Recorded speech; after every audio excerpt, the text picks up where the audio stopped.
하겠습니다. 사랑과 은혜 하나님 감사합니다. 이 못난 지 3년 동안 소박하게 지켜주셨고 또 이렇게 간증하게 해주신 감사드립니다. 하나님 이 시간에 함께 해주셔서 말하는 자나 듣는 자가 다 하나님 은혜 느낄 수 있도록 주님 역사해 주시옵소서. 주님께서 모든 시간 이끌어 주실 것을 믿사오며 예수님 이름으로 기도했습니다. 아멘. 저는 트리플 크라운 중독자 병입니다. 먼저 3년 동안 소박하게 해주신 하나님과 홍 장로님의 여러 협신자들께 감사의 뜻을 전합니다. 제 자신이 세 가지의 지독한 중독자였으면서도 부인하고 살았던 과거의 삶과 지난 3년의 회복 과정을 거치면서 깨달은 작은 교훈을 부끄럽지만 여러분과 쉐어해 보겠습니다. 전 1961년에 서울에서 이남 일녀 중 장남으로 태어났습니다. 위로 누나와 남동생보다 훨씬 많은 부모님의 사랑을 받으며 자랐습니다. 사랑을 많이 받은 만큼 또한 부모님의 기대도 훨씬 많이 받아 내가 더욱 항상 분발해야 하는 부담이 된 것 같습니다. 저희 아버님은 약주를 많이 드시는 편이었고 술이 많이 취하시면 저에게 많이 훈계를 하시곤 했는데 저는 어린 마음에 취하시는 아버지가 무척 무서웠고 싫어서 난 술 같은 것은 절대 마시지 않겠다고 다짐했었습니다. 이렇듯 어렸을 때는 술이 정말 미웠고 저주스러웠는데 제가 술 중독자가 되다니 인생에서 확실한 것은 아무것도 없는 것 같습니다. 제가 술을 처음 마신 것은 고등학교 2학년 때 친구들과 학교도 땡땡이 치고 산에 올라가서 소주를 마셨는데 기분도 좋아지고 신이 나서 기타 치며 실컷 놀았습니다. 이때 술이라는 것이 참 좋은 것이구나 라고 느꼈으며 대학교 입학 후부터는 본격적으로 술을 마셨습니다. 특히 덩치가 컸던 저는 누구와 술을 마셔도 먼저 취한 적이 별로 없었고 남자는 술을 잘 마셔야 진정한 사나이라고 믿었습니다. 대학교 1학년 때 겨울방학 때 술을 자주 많이 마시고 다니는 것을 아버지가 아시고 넌 왜 그렇게 술을 많이 마시냐 하시며 물어봤을 때 전 몸집도 크고 남자다워야 하니 남보다 더 많이 마셔야 합니다 라고 대답했다. 엄청 혼이 났고 머리가 잘리는 수모까지 겪었습니다. 사실 대학교 2학년 때쯤 미국으로 이민 갈 것을 예상하고 대학교에 들어갔는데 제 전공도 안 맞고 참 따분하게 그지 없었습니다. 특히 1학년 1학기부터 그때가 1980년도였는데 광주 사태가 나서 바로 한 2달 후에 휴학이 되더라고요. 그리고 그때 휴학 고등학교 때는 좀 덜 놀았으니까 대학교 그래서 지금도 기억나는데 5월 초에 휴학이 돼갖고 거의 개학될 때까지 한 8월 말까지 그냥 산이며 바다며 진짜 굉장히 많이 놀러 다니는 게 기억납니다. 그래서 이제 개학이 가까운 즈음 이제 집에 왔는데 그 편지가 와 있더라고. 학교에서 그 과제물로 학점을 평가하니까 리포트를 내라고 그렇게 편지가 왔는데 무슨 대학생이 숙제냐 하며 숙제를 하나도 안 냈습니다. 진짜로 과제물을 하나도 안 내니까 진짜 교련 빼고 다 F가 나오더라고요. F학점. 그래서 이렇게 시작부터 학점 거의 빵점으로 시작하니까 진짜 학교 다니면서 그 학점 관리하기가 참 힘들었습니다. 하여튼 이렇게 대학생활을 하면서 공부보다는 저는 술과 유흥을 더 좋아했고 저는 참 지금 와서 생각해봐도 참 대학생활을 참 파란만장하게 보냈습니다. 대학 2학년 때인가요? 그때 사귀었던 여자친구가 하도 술을 먹으니까 넌 내가 좋냐 술이 좋냐고 물어보더라고요. 그래서 저는 한순간도 망설임 없이 술이 더 좋지 이렇게 대답했다가 걔한테 채였습니다. 특히 또 우리과에서 제일 주당이었던 전 또 술집에서 항상 만나는 다른 과 그 술꾼과도 자연스럽게 친해져서 진짜 거의 매일 술을 먹은 것 같습니다. 그리고 특히 뭐 친구들과 당구 치러 가고 뭐 이럴 때도 저는 당구도 재미없으니까 나 먼저 가서 술집 가서 기다리고 혼자 술을 먹으면서 그때 또 생각 진짜 내가 술을 좋아하는구나 그렇게 생각이 들더라고요. 근데 이제 대학교 3학년이 되자 친했던 친구들 다 군대 가고 술 친구도 없어지고 그랬지만 전 그때부터는 또 혼자 술집 가는 일도 잦아졌습니다. 이때부터는 그래도 체력이 좀 괜찮았는데 이때부터는 술을 많이 먹고 많지 않은 다음 날에는 일어나지 못하는 거예요. 그래서 아침에 해장술을 먹어야 되니까 그 학교 가는 등굣길에 그 술집을 들려서 맥주하고 막걸리 마시면서 해장술을 하고 수업에 들어갔던 게 기억이 납니다. 그리고 또 이때부터 자주 블랙아웃이 시작한 것 같아요. 그래서 술 먹고 기억이 가물가물한데 싸웠고 싸움도 자주 했고 또 하여튼 여러 가지 사건을 많이 저질렀습니다.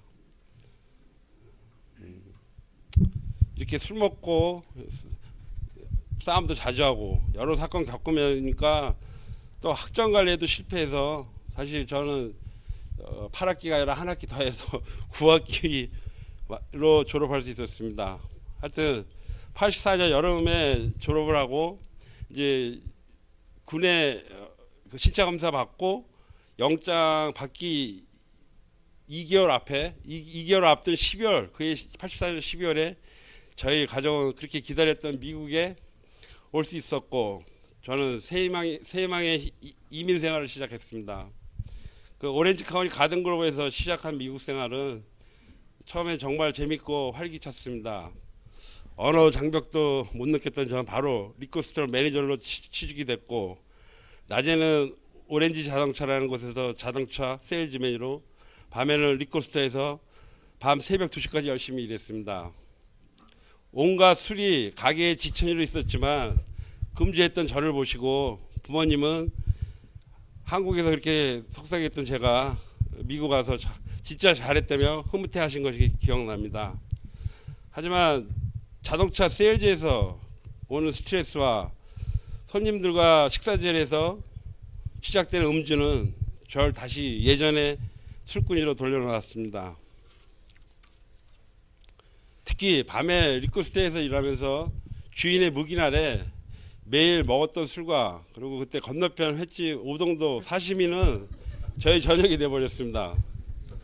그러다가 86년 크리스마스 이브 날 친구들이랑 가게에서 술판을 벌렸는데 이제 2시에 문을 닫고 친구네 아파트로 가서 더 마시고 새벽 6시쯤 자고 가라는 것도 뿌리치고 저희 집이 한 뚜리블럭인가 다운이었어요. 그 차를 끌고 집으로 가다가 처음으로 DUI에 걸리게 됐습니다. 지금도 기억이 나는데 그때 제가 탔던 차가 8기통짜리 포드 그라나다였는데 그 파워 스티어링이 얼마나 잘 됩니까? 핸들돌이가 참 쉬웠는데 그거를 이렇게 커브기에서 커브를 못 돌고 그냥 밭두렁에 그냥 처박혀 갖고 그 차가 거기에 꽂히더라고요. 그러니까 귀찮고 그래서 그냥 잤어요. 그냥 잤는데 뭐 좀 이따 이제 뭐 프레시 붙이고 경찰이 왔더라고요. 그래서 처음으로 이제 전 DUI에 걸리게 됐어요. 그리고 그때가 처음이고 이후 2009년 1월 4일 마지막 DUI 걸리기 때까지 전 DUI로만 12번 체포됐었고 그중 8번을 컴백 받았습니다. 그동안 받은 벌로는 3번의 감옥에서 타임 서버한 것과 6개월과 18개월의 트리트먼트 퍼실리티에서 인페이션스 프로그램 또 발목에 발찌 차고 1년을 살았으며 또 DY 알코올 스쿨 프로그램은 18개월짜리 SB38만 3번, 그다음에 30개월짜리 AB 2480인가요? 그거 한 번, 그리고 3개월에 워크 릴리즈, 또 서너 번 그 칼트렌 커뮤니티 서비스 등 진짜 웬만한 거 다 해본 것 같습니다. 이때 처음 가서 코트호덜로 가했던 그 AA 미팅에서 그 밤 피플 같은 사람들이 알코올릭 뭐 하면서 쉐어라는 얘기 듣고 저는 이렇게 구석에서 난 너야 틀려, 난 단지 재수가 없어서 이것에 온 것뿐이야 하며 그들을 무시하고 억지로 시간만 때웠던 기억은 지금은 참 저를 안타깝게 만듭니다.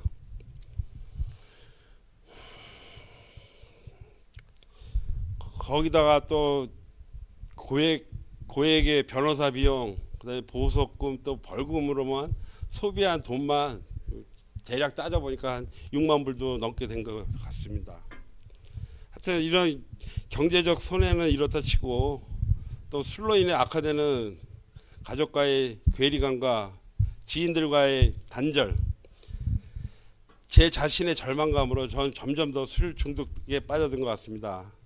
특히 만취하면 블랙아웃이 자주 되어 지난밤 일이 전혀 기억이 안 났고 어느 날인가요? 추운 새벽 쓰레기통에서 제가 반나의 몸으로 깨더라고요. 그때 느낀 절망감에 치를 떨면서도 그날 또 밤에 술을 먹는 거였습니다.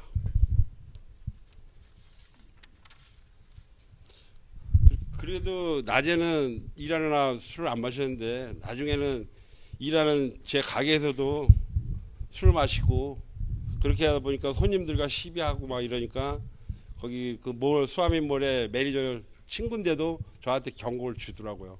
피를 너 이렇게 자꾸만 여기 온 비즈니스 아워에 술 먹고 그러면 너 나가야 된다고. 이렇게 마셔서는 안 되는 줄 알면서도 여러 가지 핑계를 만들어 제 자신을 속이고 주위 사람들에게 피해를 주는 제 자신이 또 미워서 더욱 술로 제 자신을 학대하는 악습의 연속이었습니다. 난 절대로 술을 끊을 수 없겠구나 생각은 절 인생의 실패자로 만드는 것이고, 이런 생각은 제 가슴속에 항상 남아 있었습니다. 악령에 홀려서 술을 마신다고 부모님 권유로 교회도 다녀봤으나 술을 못 끊었고, 또 정신과 의사와의 상담을 요구하는 와이프한테 오히려 이상한 사람은 너라고 대들었지만 마음속 깊은 곳에서는 어쩌면 내가 미쳤는지도 모르겠다는 그런 두려움이 일었습니다. DY 스쿨을 다니면서 그 강압적인 그런 환경 때문에 할 수 없이 금지했던 것들도 작은 트리거만 생기면 여지없이 릴랩스하고 예전보다 더욱 마시게 되어 아예 금지의 결심을 하지 말자며 거의 포기된 삶을 살았습니다. 저 교활하고 음흉한 술 때문에 술의 노름에 전 철저하게 유린된 삶을 살았으며 마침내 술은 제 인생의 절대자가 되어버렸습니다. 술과 도박으로 저의 인간성이 파괴되어 가는 것을 보면서 나는 어쩔 수 없구나 라는 절망감이 저를 항상 우울하게 했습니다. 지금까지도 23살 된 딸과 여행을 한 번도 간 적 없다는 사실이 저를 눈물 나게 합니다. 부모님과 친구들, 예처 등 많은 사람들에게 피해를 줬지만 하나뿐인 제 딸에게 준 그 데미지는 제가 평생을 지고 풀어야 할 십자가입니다.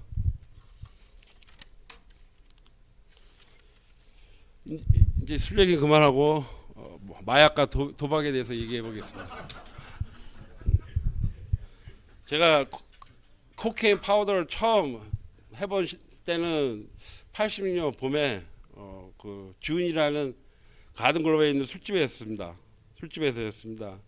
그 시대 젊은 애들은 다 한다고 하기에 저도 유행해지기 싫어 해봤고 별다른 기분은 못 느꼈습니다. 단지 술을 많이 먹고 취했을 때 코케인을 스노링하면 밸런스가 맞춰지는 것을 느꼈기에 술을 깨려고 운전할 수 있게 사용했지만 그렇게 심하게 빠지는 않았던 것 같습니다.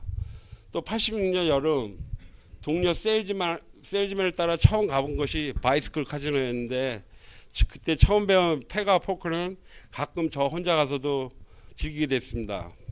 자동차 세일즈로 시간이 자유로웠던 전 가끔 근무 시간에도 카지노를 들락거렸고 여기서 올린 작은 수입으로 전 풍성한 유흥비를 조달했기에 그때 친구들에게 인기 많았습니다. 그때 부모님은 세탁소를 구입하여 운영 중이셨는데 같이 살면서도 얼굴 보기가 힘들었죠. 왜냐하면 부모님은 일찍 새벽에 나가셔서 뭐로 일찍 주무시고 전 아침 10시에 출근해서 새벽 2, 4시에 항상 들어왔으니까요. 이렇게 부모님의 걱정이 점점 심해지고 자동차 세일즈에 실증이 난 1988년 여름 카 세일즈를 그만둔 전 세탁소를 정리하신 아버지와 아버지 친구분의 운동화 가게를 인수하여 그해 겨울부터 운영하게 되었습니다. 샌프란도 밸리 쪽 인도어 수암이시였는데 장사가 제법 잘 됐고 돈의 캐시플로우도 좋아지자 전 재벌을 개못 준다고 또 로컬 카지노를 출입하게 되었습니다. 지금도 그런 것 같지만 그때 로컬 카지노에서는 진짜 노름하는 한국 사람들 진짜 많았던 것 같아요. 그때 그 드래곤룸에서 펜라인 빅게임 할 때 서로 한국말로 얘기하면서 뱅크도 같이 지고 그 캄캄인가요? 캄캄도 많이 하고 예 하면서 했던 게 기억나고 그때 진짜 세탁소는 3, 4일 리코스토는 일주일이면 노름으로도 날린다는 말이 떠들 정도로 진짜 많은 한국 사람들 진짜 노름 때문에 무너지고 망하는 것을 사실 제가 목격했었습니다. 이때는 부모님도 제 도박 습관을 알아갖고 막 안달을 하셨지만 전 내가 스스로 조절할 수 있을까 걱정 마시라고 큰 소리만 쳤습니다. 특히 이제 마지막 도박이라고 아버지 설득해서 돈 3,000불 들고 커머스 카지노로 아버지의 라이드로 갔었으니 진짜 저는 진짜 큰 불효자였습니다. 이렇듯 부모님 걱정과 또 장가가는 성화로 저는 두 번째 선본 여자와 6개월 만에 결혼했고 이듬해 딸까지 얻었습니다. 처음 2, 3년 신혼생활 때는 가정적으로 안정되고 장사도 계속 잘 돼 좋았는데 귀가 얇았던 저는 친구와 지인의 말에 속아 2번이 사기를 당했고 그 금전적인 손해를 복구하고자 다시 카지노에 갔습니다. 또다시 술도 심하게 마시면서 DUI를 6개월에 3번이나 연달아 걸리면서 2년 카운티제일 타임을 센텐스로 받았습니다. 이제 제일을 가게 되니까 글렌델로 이사를 왔고 그 결혼 이후 일을 안 했던 와이프는 일도 하게 됐습니다. 그래서 최소한 1년은 제일에 있을 거라고 생각하고 들어간 감옥에서 45일 살고 출소했던 그날 저는 사실 와이프와 딸에게 이제 절대 술을 마시지 않겠다고 맹세했었습니다. 그러나 2달도 못 돼서 술 먹고 거기다 또 도박도 점점 심하게 하게 되어 한 달 정도 집에 안 들어가고 카지노에서만 살게 되었습니다. 특히 이때 카지노 뒷전한테 배운 크랙 코케인은 진짜 그 좋아했던 도박도 안 하고 2주 동안 그 모텔을 전전하면서 지독하게 빠져버리게 되었습니다. 한 달 만에 집에 들어오니까 와이프는 짐 싸고 어디론가 사라졌고 부모님의 등살에 처음으로 찾아간 곳이 그 로렌 하이스에 있었던 성화선교였습니다. 여기서 한 달인가 있으면서 정신이 나자 전 와이프를 찾아 용서를 구했지만 그녀는 술의 피해는 감당할 수 있지만 도박하는 남편과는 살 수 없다며 냉정하게 돌아섰습니다. 1년 이상을 찾아다니며 용서 빌었지만 한 번 들어서는 그녀의 마음을 돌이킬 수 없었고 전 또다시 술과 마약, 도박을 병행하는 것이었습니다. 부모님과 살기도 했지만 밖에 나와 살면서 계속되는 자신에 대한 회의, 습관 등으로 계속 마약을 하다가 홈리스가 돼서 매가더 파악하고 길거리에서 진짜 살아보기도 했습니다.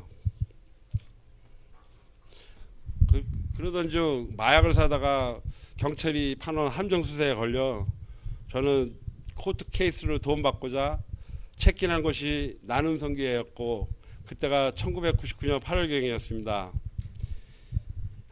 이 사건은 6개월 그 드로코 다이버전으로 센텐스를 받고 그래도 저는 나눔 선교회에서 한 7개월쯤 있다가 계속해서 그 교회 1년 더 다니면서 그때 중독자들과 동료회를 나눠봤지만 절 릴랩스한 것으로 오해한 목사님과 결별하고 저에게 피해만 준 중독자 동료들이 미워서 그들과의 교제를 끊었습니다. 2001년부터 아버지께 운동학과기를 물려받은 저는 2, 3년 착실히 장사했었는데 돈이 풍부해지자 다시 술을 마시기 시작했고 가끔 마약이나 도박을 하면서 똑같은 예습건으로 돌아가는 것이었습니다.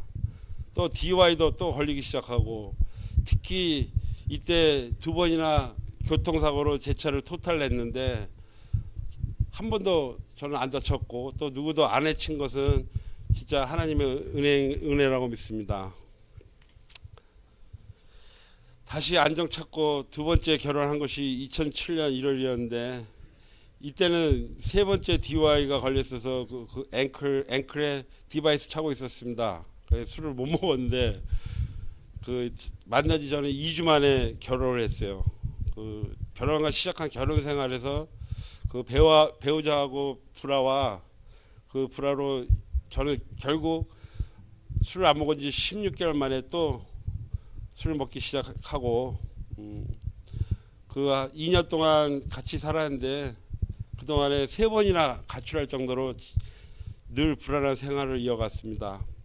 다행히 술 먹고 절대 운전을 안 했었는데 와이프랑 이제 헤어지자고 이별을 통보하던 날 와이프 차를 어쩔 수 없이 운전하던 저는 네 번째 DUI로 걸려 18개월 인페이션 프로그램을 받고 아가페 미션이라는 곳에서 시작했습니다. 이곳에서 생활은 헤어지려고 했던 와이프와의 결혼 생활을 1년 연장하게 했고 이때 운전도 할 수 없었던 저는 가게를 정리하게 돼서 결국 2010년 1월 다시 혼자가 되었습니다. 2010년 3월부터 11월까지 오클라호마에 가서 컨스트럭션 일을 하게 되면서 전 또 술을 먹게 됐고 동업자로부터의 배반에 전 돈 2만 불 정도 있고 그해 12월에 LA로 다시 돌아왔습니다. 벨리에 계신 부모님 댁에 신세지면서 그때 어떻게 꽁돈이 400불 생겼었는데 그걸 들고 3년 만에 커머스 카지노를 갔는데 그날 밤에 2,000불을 땄어요. 그리고 집에 와서 도박하는 게 발각되면 안 되니까 집에 더 하지를 못하고 집에 왔는데 저는 도박을 못하고 온 거라 이제 앞으로 본전을 좀 찾을 수 있겠다 그런 설렘에서 잠을 못 자더라고요. 그래서 얼마나 제가 지독한 갬블러입니까? 이 2,500불이 나중에는 부모님 돈을 25,000불이나 훔치게 되는 도화선이 됐고 마침내 들통이 난 5월 부모님은 도둑놈하고 못 살기 때문에 저를 내치셨고 전 하숙비야 2,000불을 받아 LA 하숙집으로 온 것이 2011년 5월 30일이었습니다.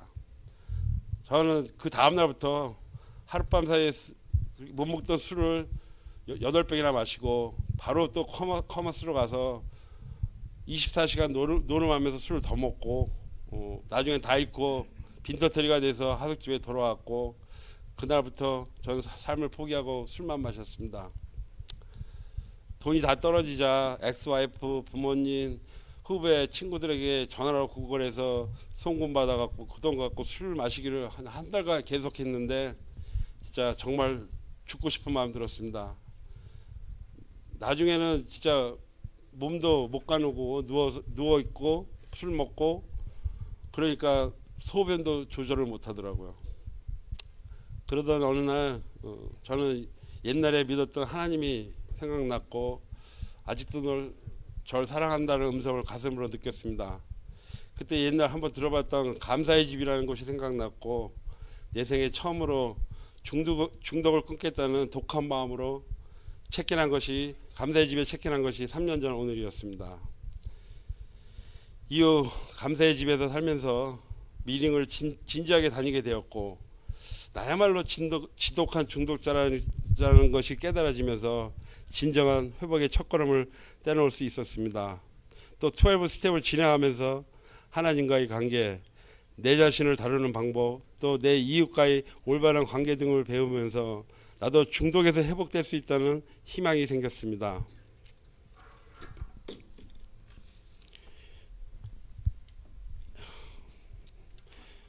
매일 아침 일어나자마자 읽었던 성경 말씀은 하나님과의 관계를 다시 회복시켜 주었고, 또 빅북을 읽으면서 동료 식구들과 솔직하고 깊은 시어를 나눌 수 있었습니다.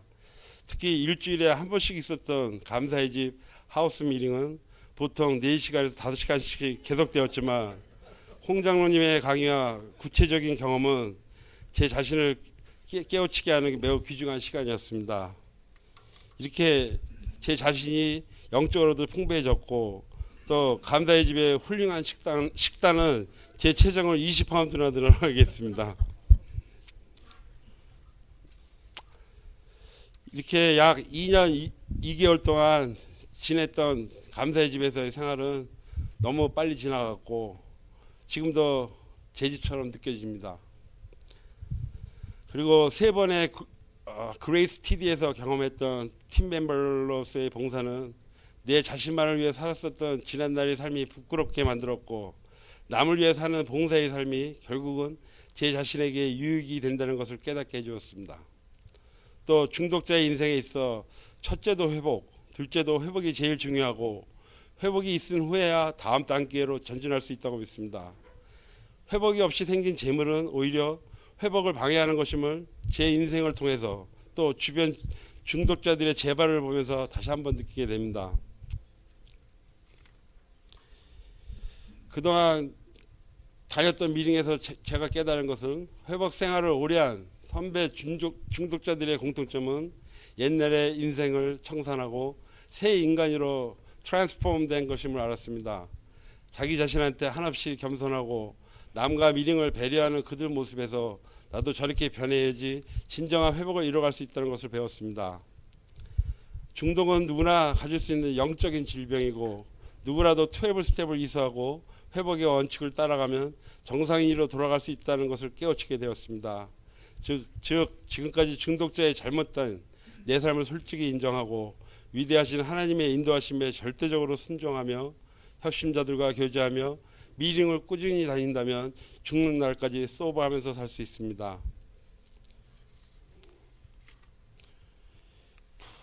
그리고 지금도 세계 도처에 퍼져 있는 AA 미팅과 여러 가지 중독 회복 모임이 있다는 사실 자체만으로도 저의 마음은 든든해지고, 또 제 일생의 영원한 반려자로 소버할 수 있다는 확신을 줍니다.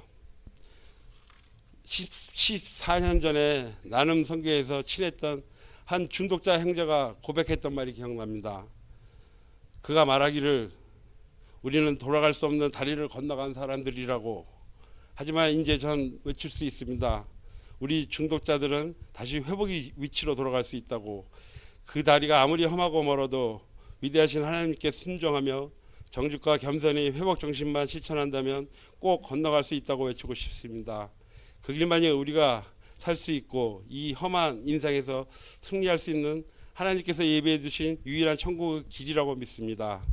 전 이제 겨우 3년의 회복 중인 중독자이지만 앞으로 10년, 30년 아니 영원한 회복을 꿈꾸는 중독자로 오늘 하루도 회복의 원칙에 따라 성실히 살고 싶습니다. 감사합니다.